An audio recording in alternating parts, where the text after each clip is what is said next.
Hi friends, ఈసారి వరలక్ష్మి వ్రతానికి అమ్మ వచ్చింది. అసలు అమ్మ వస్తుందని నేను ఎప్పుడు అనుకోలేదు. ఎప్పుడు ఏ టైంలో కూడా అమ్మ ఈ వరలక్ష్మి వ్రతానికి రాలేదు.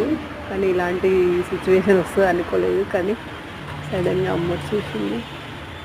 అమ్మకి వాయినం ఇస్తున్న ఫ్రెండ్స్. నాకైతే చాలా హ్యాపీగా ఉంది ఈ వరలక్ష్మి వ్రతం అమ్మతో జరుపుకోవడం.